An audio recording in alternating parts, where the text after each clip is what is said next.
Kemudian berikutnya, karena saya di-mention oleh Pak Dubes Dino, saya mau luruskan beberapa hal. Sebelumnya, terima kasih atas masukan yang telah diberikan, sangat cermat dan terstruktur. Saya pikir beliau adalah diplomat hebat, pernah menjadi wakil Menteri Luar Negeri, walau hanya diberi kesempatan sekitar 3 bulan.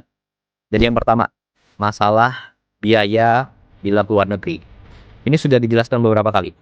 Jadi segala kelebihan biaya yang telah dianggarkan oleh negara itu sepenuhnya ditanggung oleh pribadi Presiden Prabowo.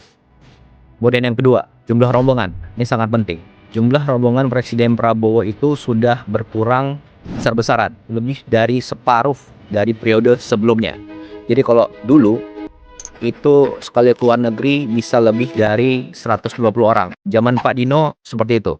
Nah, zaman Presiden Prabowo jumlahnya antara 50 sampai 60 orang maksimal. Ini sudah banyak yang tahu, termasuk juga wartawan pasti tahu itu semua. Kemudian yang ketiga, jadwal harus 1 tahun sebelumnya. Jadi gini, perkembangan dunia global itu sangat dinamis, hari per hari. Nah, jadi ada jadwal tahunan dan ada jadwal yang mendesak sesuai kebutuhan dalam negeri dan luar negeri suatu negara, ya. Kemudian yang keempat, masalah protokoler dan frekuensi keluar negeri dalam 1,5 tahun terakhir. Jadi Presiden Prabowo itu adalah presiden baru yang mulai menjabat saat dunia sedang krisis. Sebelumnya ada konflik di Ukraina, ada di Venezuela, kemudian sekarang ada di Iran dan Timur Tengah, itu terlibat Saudi, Qatar, Bahrain, UAE, dan lain sebagainya, ya. Jadi setiap saat kalau dibilang hanya gagah-gagahan, seremonial, jadi kita harus lihat apa yang sudah dicapai dalam 1,5 tahun terakhir ini. Yang pertama, Indonesia masuk BRICS. Manfaatnya apa? Ya sekarang ini, di tengah konflik krisis dunia, situasi negara terjamin. Stok BBM aman. Harga BBM subsidi tidak naik.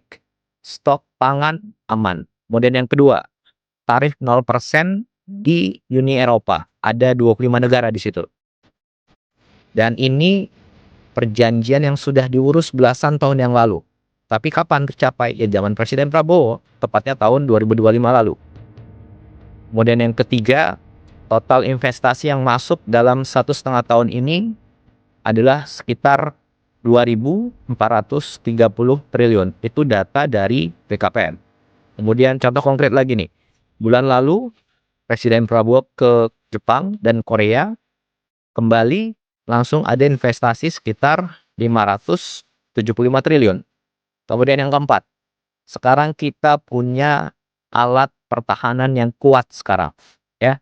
Dan itu dari banyak sekali negara. Prancis, Amerika, Rusia, Cina, Inggris, Eropa, banyak negara.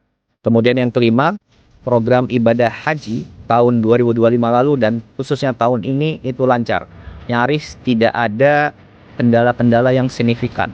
Indonesia adalah negara satu-satunya yang punya perkampungan haji di Arab Saudi. Dan Saudi sendiri mengubah undang-undangnya agar suatu negara mempunyai lahan di situ untuk digunakan oleh jamaah haji. Kemudian yang keenam, Presiden Prabowo betul-betul berperan aktif di Palestina. Apa buktinya? Satu, kita ada drop off logistik dari udara. Sudah beberapa kali. Tidak semua negara bisa. Kenapa? Itu harus ada diplomasi dengan negara-negara yang wilayah udaranya dilewati oleh pesawat. Kemudian yang kedua, kita kirim kapal rumah sakit ke Palestina. Kemudian yang ketiga, kita menyekolahkan anak-anak Palestina di universitas di Indonesia. Sekarang mungkin sudah sampai 100 orang yang sudah sekolah di sini. Dan lain sebagainya. Kemudian yang ketujuh, baru minggu lalu ada WNI yang diamankan pihak Israel di Laut Bebas. Dan lewat diplomasi dari Menteri Luar Negeri dan teman-teman Kemlu, selang beberapa hari kembalikan ke Indonesia. Jadi ini lewat diplomasi yang baik diberitakan maupun yang tertutup, gitu ya.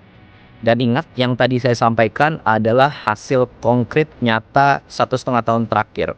Dan semua itu adalah diplomasi yang dilakukan oleh Presiden Prabowo lewat berbagai macam cara, baik yang dipublikasikan maupun tidak dipublikasikan, karena yang terpenting bagi kami adalah hasil konkretnya. Itu yang kita utamakan. Kemudian terakhir, masalah pertemuan dengan kepala negara lain di event-event tertentu. Jadi gini, pertemuan dengan kepala negara lain di suatu event itu yang menentukan adalah Bapak Presiden dan juga saran dari Menteri Luar Negeri. Dan beliau-beliaulah yang mengetahui mana yang prioritas, mana pertemuan yang harus diutamakan, mana pertemuan yang bisa langsung ataupun cukup menggunakan telepon, mana pertemuan yang perlu diberitakan, mana yang tidak diberitakan.